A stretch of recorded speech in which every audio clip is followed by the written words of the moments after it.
parenting prescriptions. At Advocates Protecting Children, we know that children are not just miniature adults. They need the nurture and care of parents and caregivers who recognize children's unique needs and ever-changing developmental stages, and who understand that unconditional love and appropriate boundaries are both part of nurturing children toward optimal development.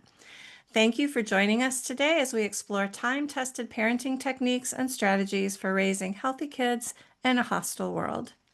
Today, we are talking about parenting styles and trends. We kind of went back and forth, didn't we, Dr. Cretella, about whether we want to talk about sort of the historical context of parenting. But then as we were thinking about it, we realized there really is, as in so many things in human life, this Mhm. back and forth. We don't seem to nuance very well. We seem to go to this extreme and then go to that extreme. And so we started talking about parenting styles that we've experienced, parenting styles that we've used. And so we're just going to talk about parenting styles and trends today. But Dr. Cretella, I have a question for you starting off. In your many years of clinical practice, have you found that parents kind of know what parenting style they're using, or are people more seat of the pants and just kind of doing what they think they ought to do? What's your experience with that? Um, yeah, I think most parents are either I found were either trying to emulate how they were brought up or were reacting against how they were brought up. Um, and I think the maybe the biggest mistake is uh assuming that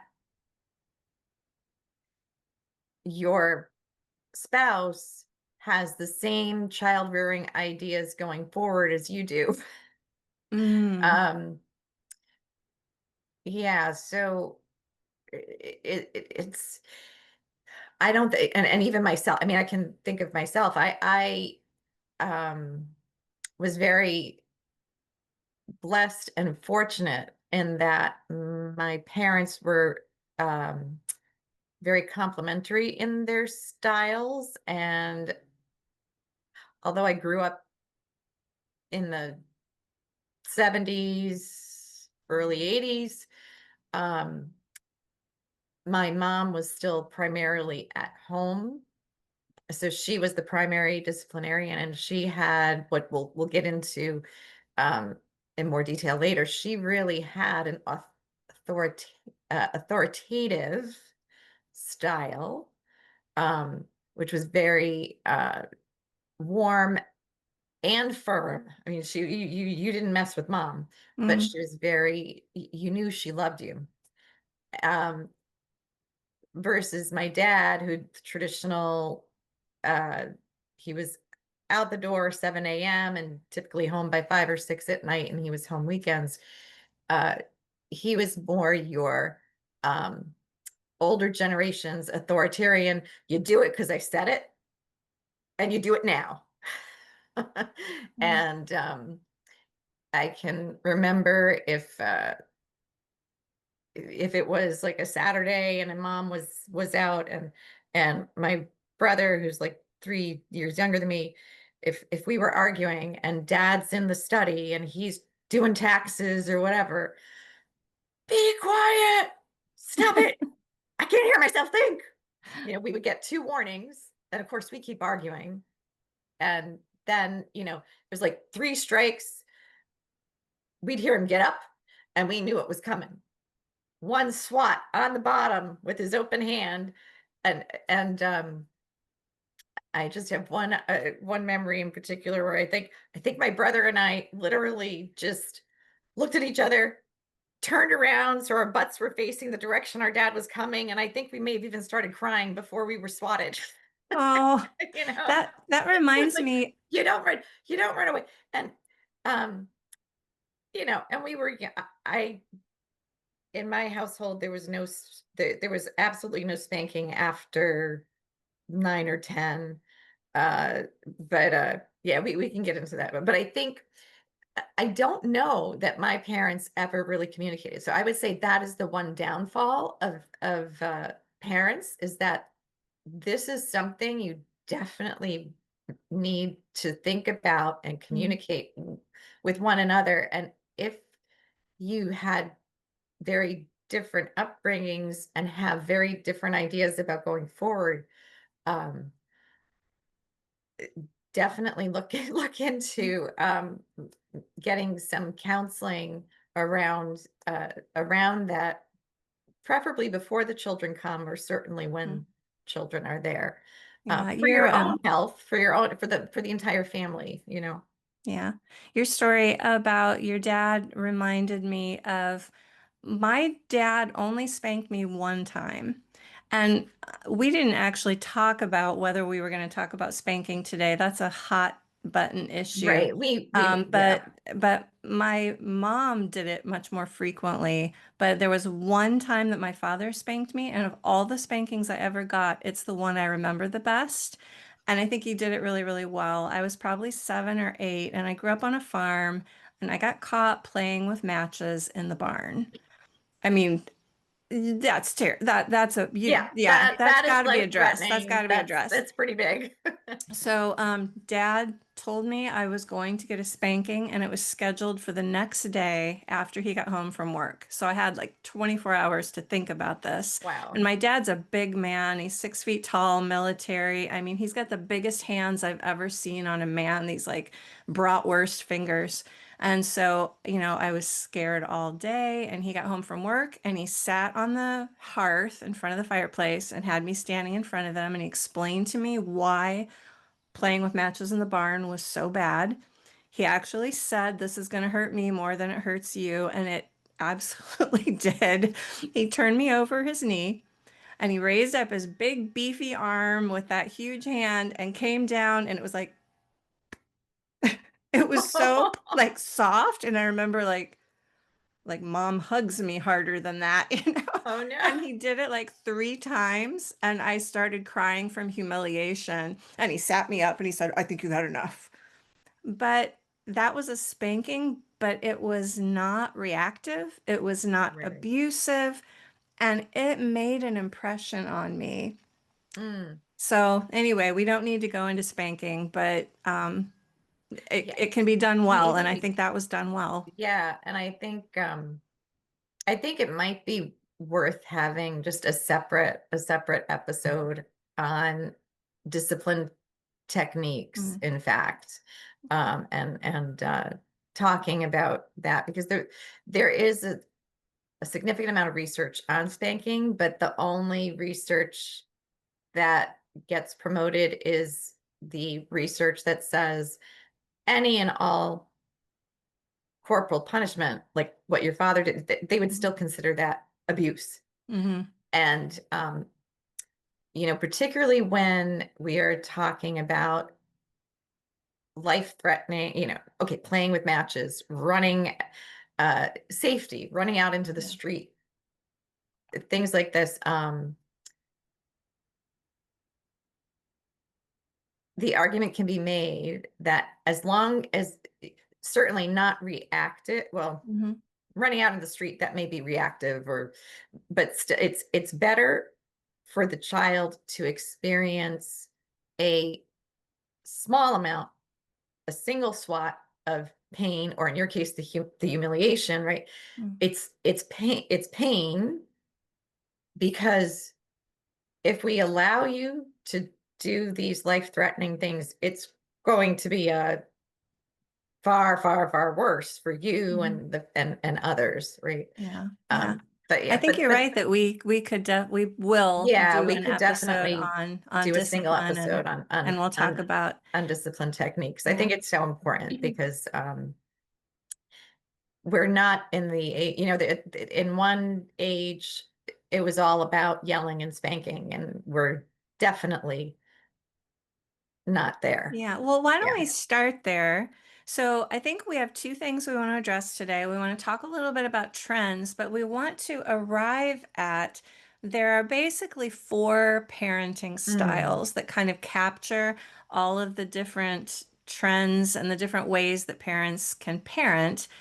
Why don't we briefly introduce those four styles and then we can talk about the trends that have happened over the last 100, 200 Right. years, Yeah. and then come back to what is the best parenting style, Style. because there is Exactly. one.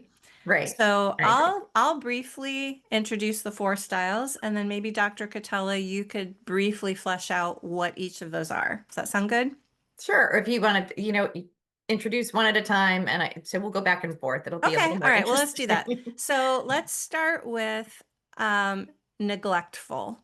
So neglect is when kids are just kind of left to run amok and they aren't really given any boundaries. They're not really given much attention. They're just ignored. Have you seen that, or what is your I experience with think that? yes, and I think the extreme form of that maybe when you have parents who are, I mean, certainly if you have an alcoholic parent, drug addicted, right? That's one end of the extreme. I think neglectful parenting can also come into play, though, even if you have you have two married parents, let's say they're both working full time and they've had children, but they are too involved in their own lives. They're Mm, overscheduled, over busy. Um, then even if you have a nanny, even if the children need their parents, they absolutely need their parents. mm, And in terms of being nurtured and taught right from wrong and mm. how to succeed in life. Um, So the so neglect can have either neglect a, can like, happen for in, some reason, the parents just aren't able to parent. yes, yeah, yeah.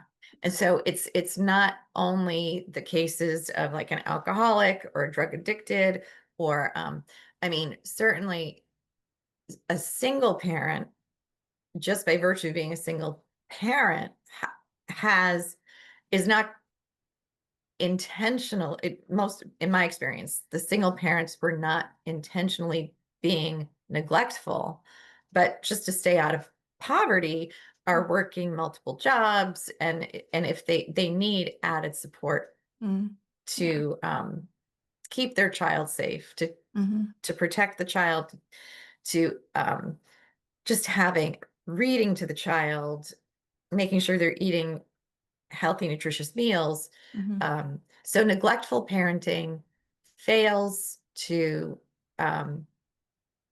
meet the child's developmental needs, and Hmm. it's not necessarily, um, the parent's fault. Yeah. Um, It can just be the situation that the correct. family is in, Yeah. right? Yeah. Okay, the next style is permissive parenting. This is characterized by sort of a lack of discipline, a lack of boundaries, just kind of let the child find their way and don't, I don't know, curb their curiosity. Do you want to talk a little more about that?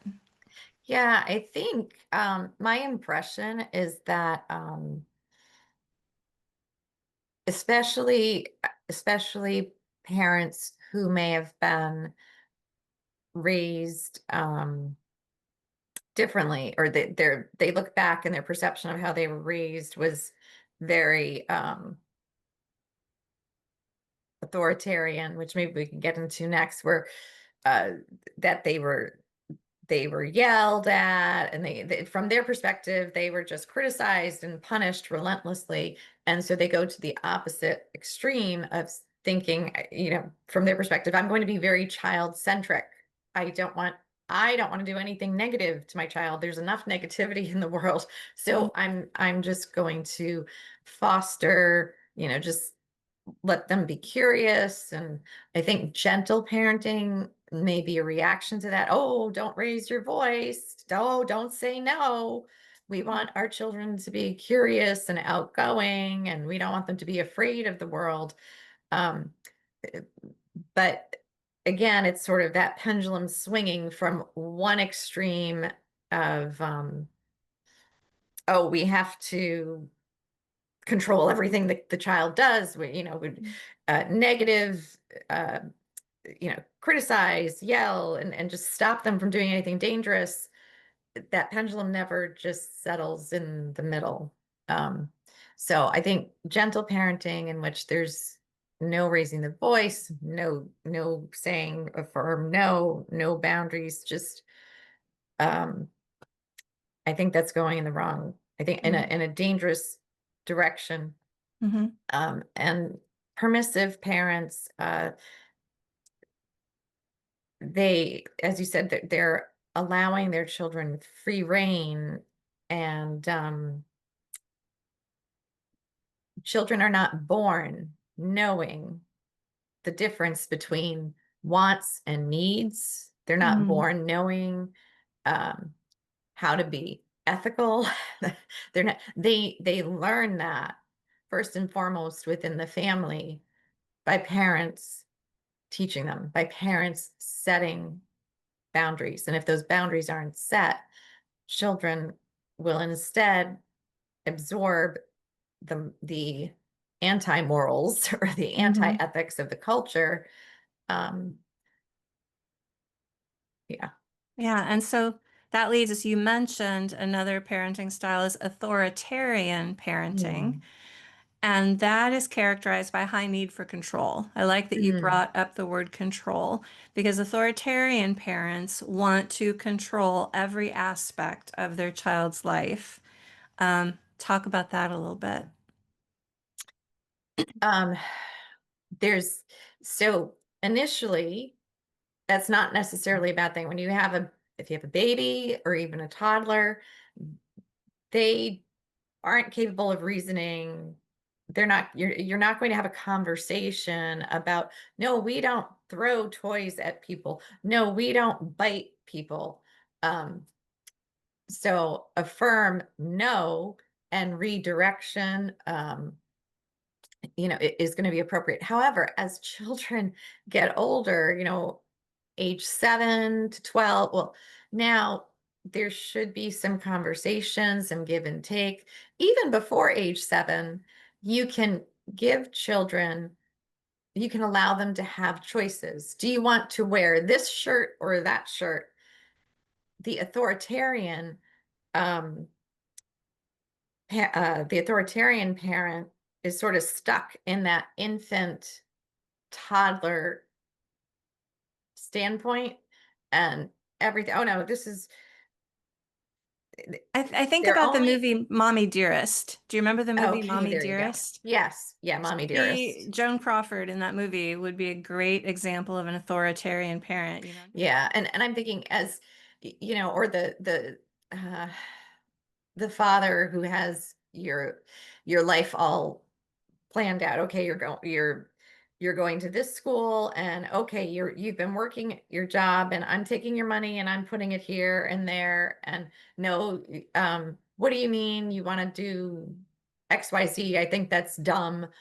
Um, Oh, that's a great example. My older daughter, she has really seen different parenting styles among her friends. She's got a lot of friends of different cultures, and she said a friend of hers was shocked that my daughter, Anna, had a job and was putting the money in her savings account. right. And this girl said, my dad takes all my paychecks. Like, I have Mm, to give my whole paycheck to my dad.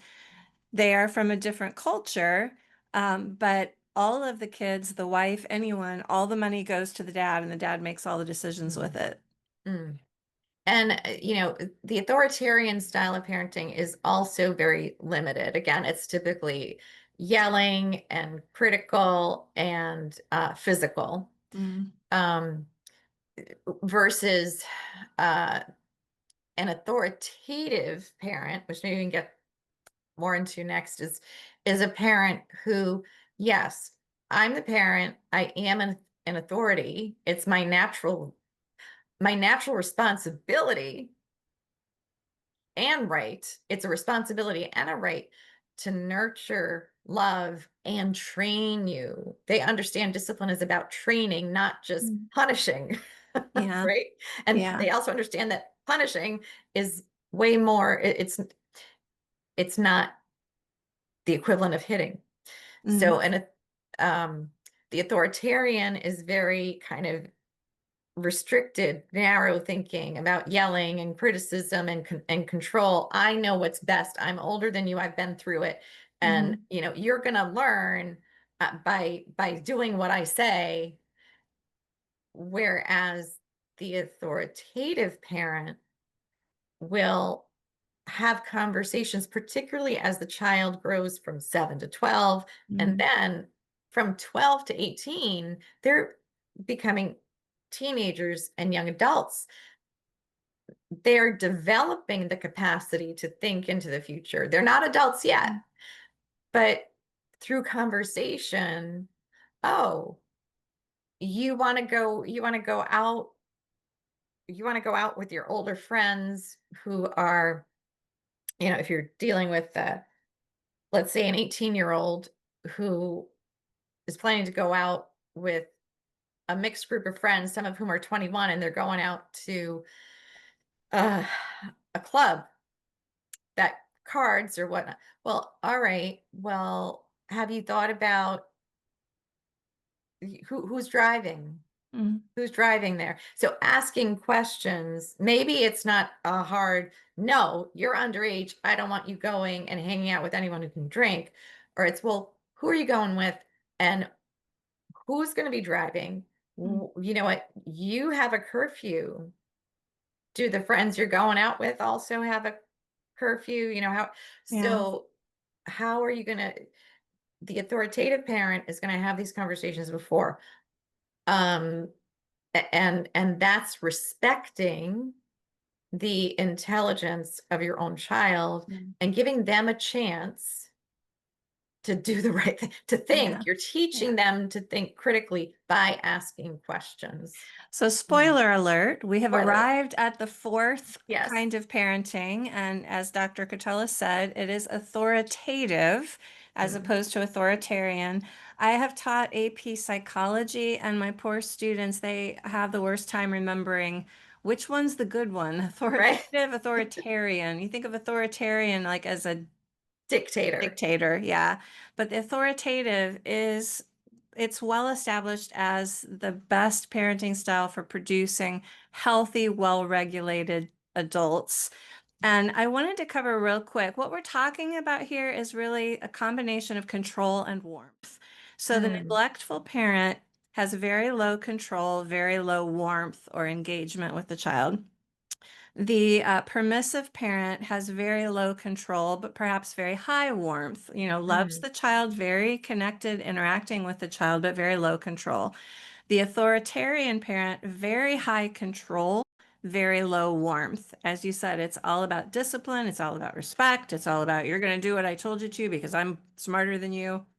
The authoritative parent balances that, has a moderate need for control, and hopefully high warmth and high affection interaction with the child. And as you alluded to, Dr. Cortella, when the children are younger, it's appropriate to have a high Yes. amount of To control. have high control. I mean, Parents need to have high control. babies can't do anything for Right. themselves, so you do have complete control. But as the child gets older, the authoritative parent is able to start backing off on that control, but keeping an eye on what's happening. And when it's necessary to step back in and exert control, the authoritative parent can do that. Um, Right. Anything And I more you think want to add? I think the other key component to authoritative, um, is that you're they recognize that the goal is to help their children internalize self-control. Mm. Um, and I guess a lot of authoritarian parents may think that's their goal too, but you without the warmth and connection, you it's very difficult for the child to develop a buy-in. You want to help your child buy into the fact that you are teaching what you're doing and what you're trying to help them see is what is best for them in the short term, but more importantly, also the long term. And, and it's hard for even adults to accept that sometimes in the short term, we have to accept a certain amount of pain in the short term to get that better end result in the long term. Yeah. So, yeah. Yeah. So that's a Mhm. great, great summary of the four main styles of parenting. Let's shift a little bit and talk about historical trends. Sure. Um, I think a lot of us, or maybe those of us who are a little bit older, you and I are both in our 50s, certainly Mm. our parents were raised with more of an authoritarian parenting style. I'm thinking about children should be seen and not heard. Mm. And a lot of people, probably grew up in more of an agrarian, I'm thinking 1800s, early 1900s, where Yeah, everybody had a job on the farm, you absolutely. did your job. um, yeah, I mean, are you familiar with that? Have you experienced that or seen other people raised with that? Um, I think, well, I pretty much practiced in either Hartford, Connecticut or suburbs, mostly New England, but also Charlottesville, Virginia area. So I don't think I didn't have a lot of agrarian families, but I would certainly encounter families um, who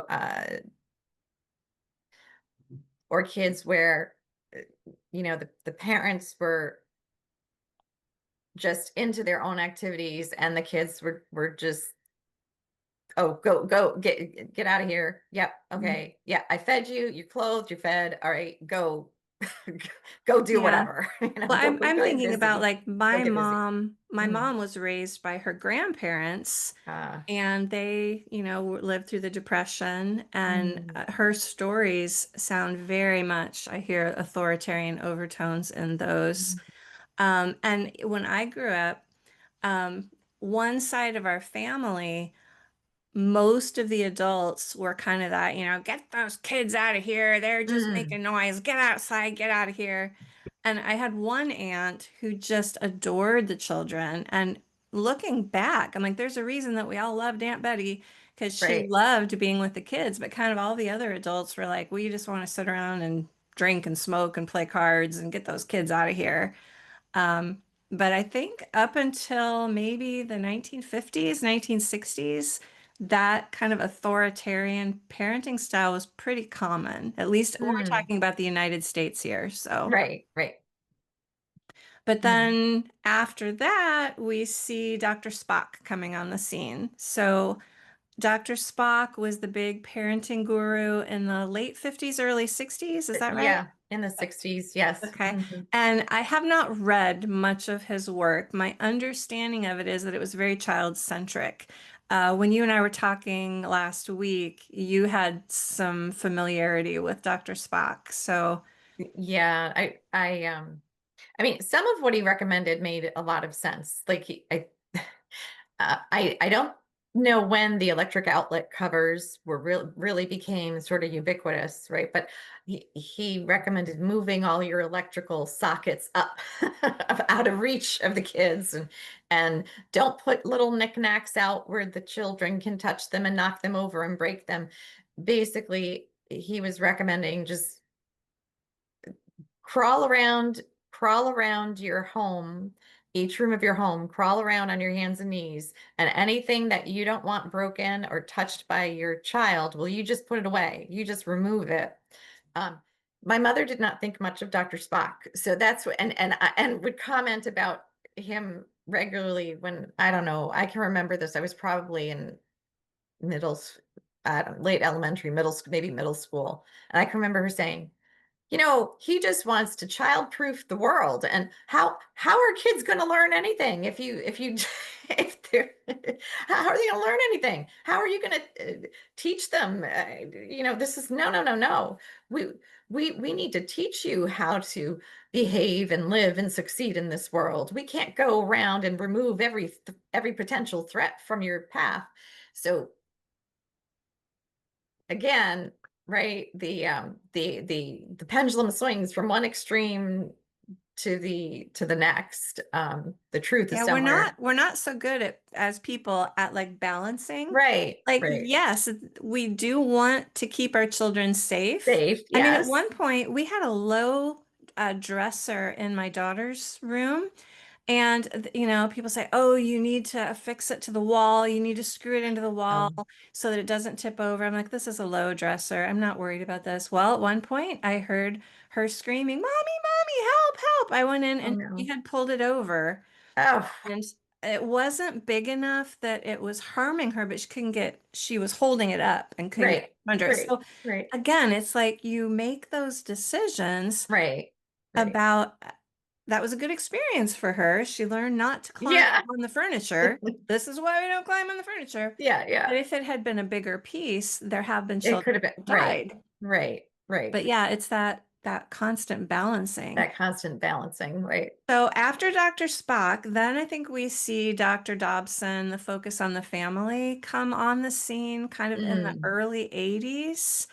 And Yeah, maybe even the 70s. might have been the Well, I'll 70s. tell you, Dr. John Roseman was very similar to Dr. Dobson, and he had a syndicated column in multiple national newspapers in America. Yeah, and I think they were similar, sort of the um, parents were the authority. You needed to be firm and loving. They came from the Christian.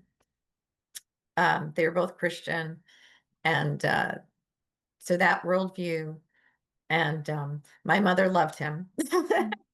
John Rosemond. Oh yeah, Yeah. I grew up in Rhode Island with the smallest state of the union. We only had one major state paper, and he was I think his column was a daily. It was at least weekly, if not daily. And I heard all about him growing up. Oh, Like, oh, wow. he's so smart. Oh, listen to this. My mom loved Dr. Dobson, but so I was born in the late 1960s, I'll say that. And I don't think he came on the scene until I was probably 9, 10 years old. And then I don't think my mom really got introduced to him until the early 80s. And by that time, I'm 12, 13, 14. But my mom So it has was too said, late for you. my No, I'm mom has kidding. I'm said, she kidding. said, I would have been such a better parent if Oh, I had listened to him earlier. She was not a bad parent, right, but right. you know, there are things you learn. You learn so many things on the job. And she said, I Yes. wish I had had access to him earlier. And I think of the styles that we're looking at, it Mm. seems like Dr. Dobson and John Rosamond were the most I authoritative. I think they were closest to authoritative. Yes. They were And kind of they've gotten kind of, coming out of the authoritarian and, sort of sitting back and looking at I think from the extreme control of authoritarian and kids should be seen, not heard, then I think we had more a reactionary, like permissive parenting that came in. The Mhm. 60s, of course, was um, If it feels challenge good, do it. authority, right? Challenge authority, anything goes. So from the two extremes, then I think we had um, these two psychologists from a combination of authority and Christian love, let's say, Mhm. come to the authoritative middle. Yeah, Yeah. And they've gotten it's my kind of a impression. bad rap Mm, recently because I hear people saying, oh, they're so dictatorial and the parents are the center of the home and they get to make all the decisions. And like, that sounds kind of reasonable to me because the parents are the adults with the life experience and the fully completed frontal lobe. right, So right. wouldn't you want the adults making many of the decisions? Yeah, yeah. But and it's but of course that's not what Hollywood has been showing us all for decades. I look back at some of the sitcoms from the 80s. Oh goodness, Tool Time. Oh, Tim Allen, Tim Tool Time. Allen. Yeah. Tim Allen. Each of the sitcoms he's been in, the fathers are kind of goofy. They get made fun of. All the kids are smart alecky and they're not reprimanded. Hmm. And as we've gone on, so from the 80s, 90s, and 2000s, the kids in the show come off smarter than the parents. Yeah. It's interesting Yeah. you say that because when I did Mhm. my student teaching back in the early 90s, my supervising teacher, I think she was about my age. So she was in her 50s. So she'd been teaching since, so I'm not going to do the math real quick, but she'd been teaching since the 60s. And she told me there was a sudden and significant shift in kids' behavior Hmm. starting in the early 70s, and she Hmm. blamed it on sitcoms. She said once sitcoms came out, everything became about the sarcastic retort, Yes. the one-liner, the making fun of the adults. And she said prior to that, kids were much more respectful. You could teach them and like have a meeting of the minds, interaction of thoughts. And she said there is a huge shift at that time. And you're right, it's been very much about making fun of especially the dads. Um, Yeah. but yeah, everything's become very kid centric Yeah. Kid across the centric. board.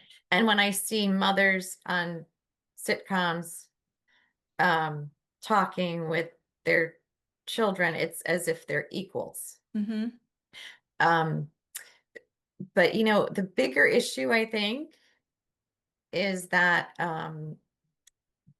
television parents are increasingly relinquishing our right and responsibility to love and nurture and discipline our children. We're relinquishing that to technology. Hmm. Oh, oh, look, I have to make supper. I was working all day, and oh, you're done with your home. Look, just put on the boob tube. Yeah.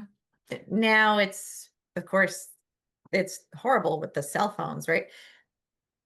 And it's human nature. It's so hard. It is very, very hard for us as adults to say no to technology and meet our children's needs, whether they are infants, toddlers, school age, or the most critical.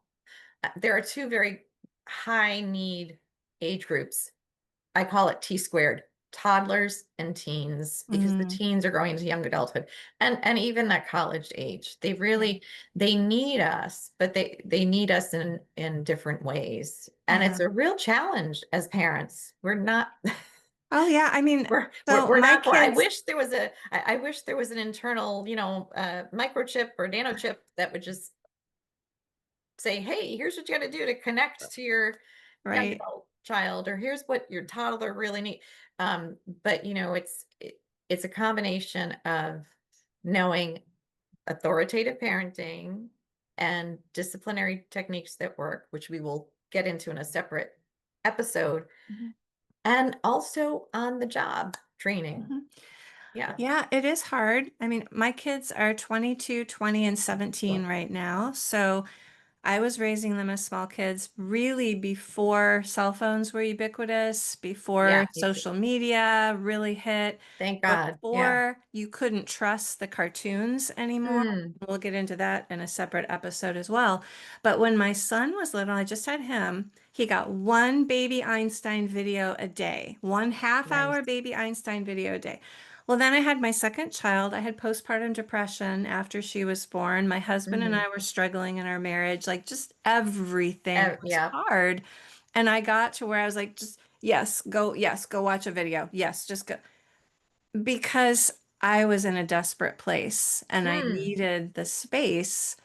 Hmm.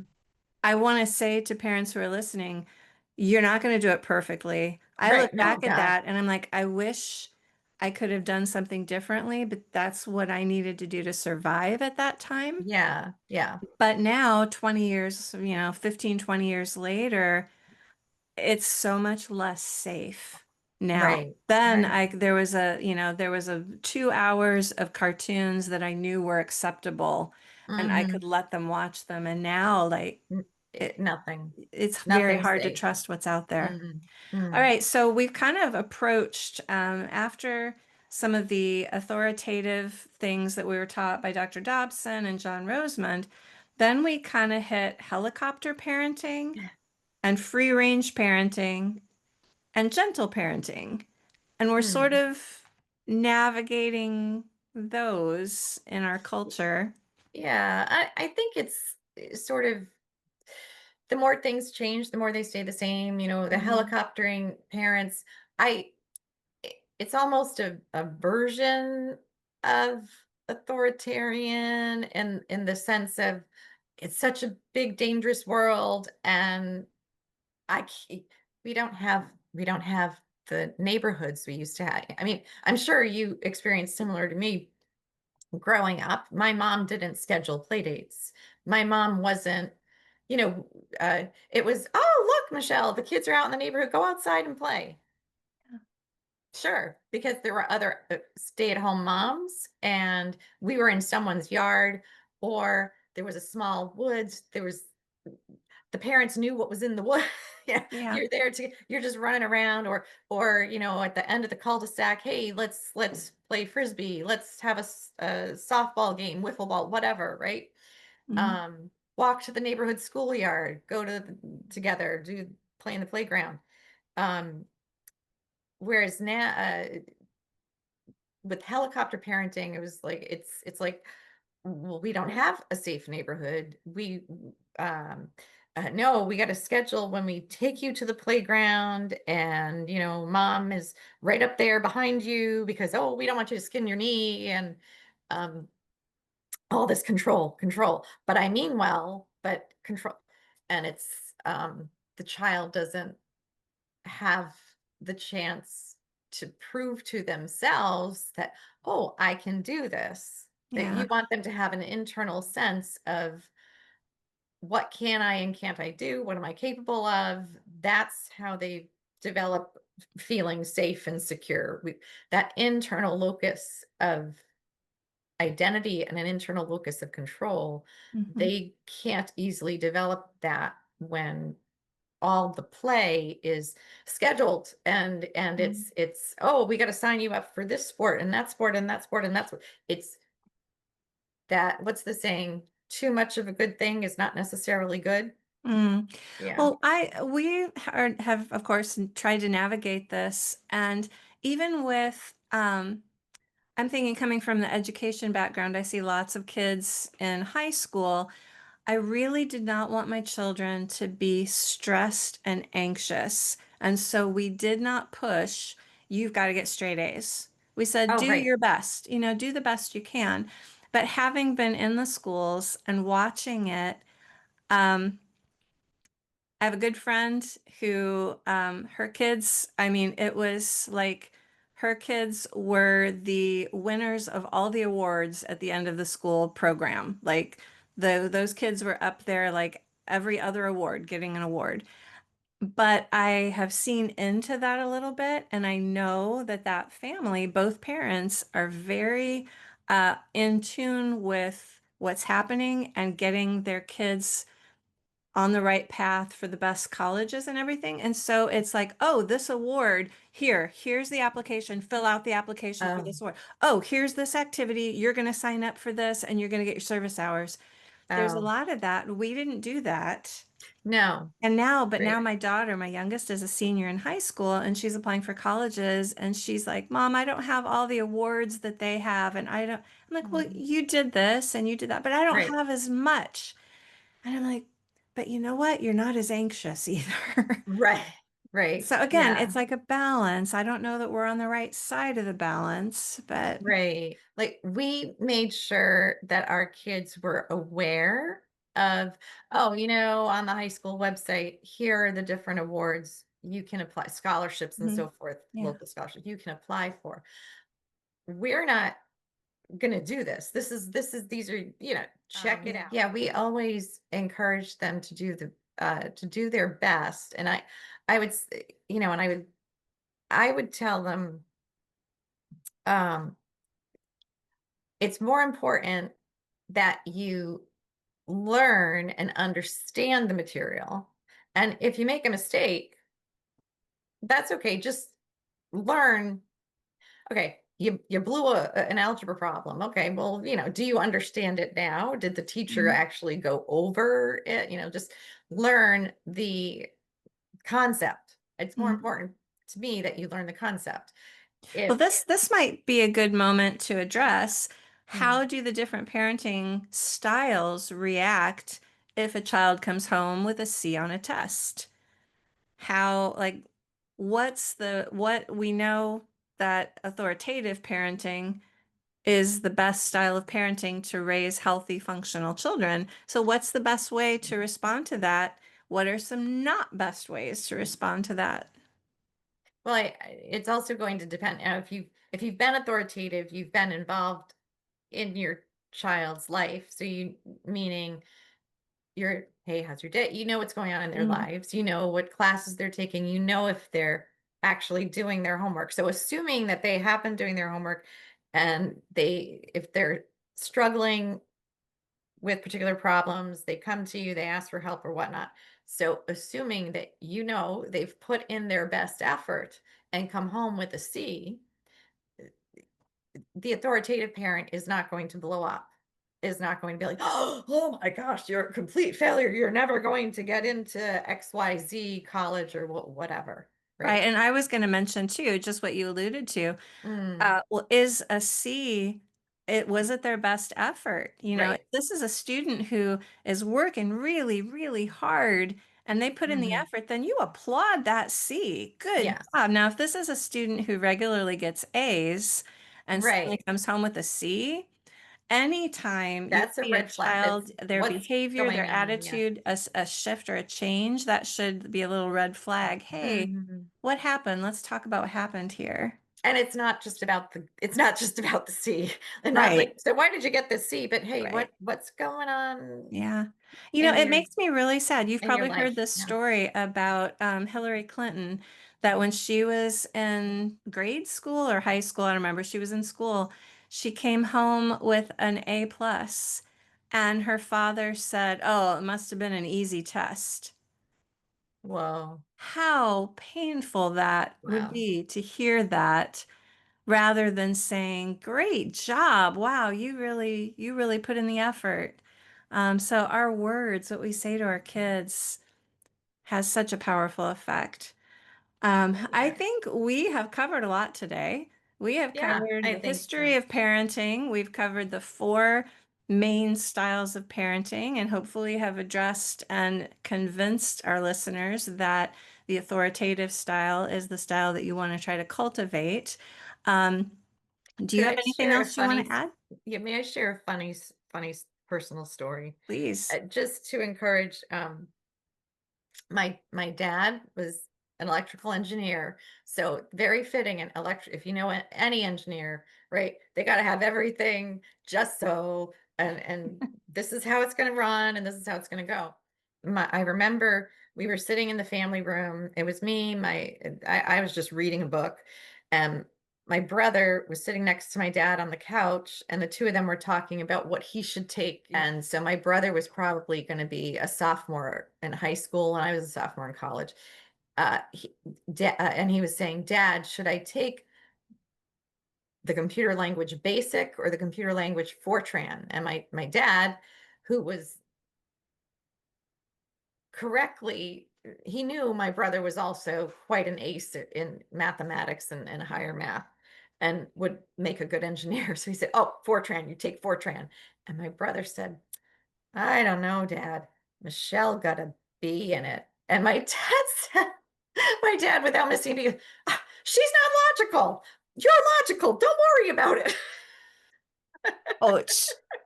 know how I feel I about that. That's just looked funny, up from but my kind of book. like, wait a I looked minute. up from my book. I looked up from my book and I laughed though. I laughed and I said, "Thanks a lot, Dad. I'm sitting right here." But what's funny, I mean, my dad, he was a great teacher because I was at the highest level. I mean, and this was very cool. Despite being authoritarian, he was a great teacher. I would come home. I mean, when I was in and I was always in the highest level, like algebra, geometry, trigonometry, calculus, whatever. And um he if I got stuck, he would reteach me the lesson of the day in a way that was slightly different from the classroom teacher. I always understood it better, after the fact. So, and he never, absolutely never criticized me for getting Mhm. the B. He knew I was working as hard as I could. And yeah, no, he was always pleased. Oh, But, that's great. Well, I and just, one-on-one is always a better teaching. oh yeah. Well, thank you so much for joining us today for this discussion about parenting styles. Our next episode is going to be on protecting kids from gender ideology, a little bit of a weighty topic, but very, very needed in our society today. So please come back and join us next time, and we will see you on the next episode of Parenting Prescriptions.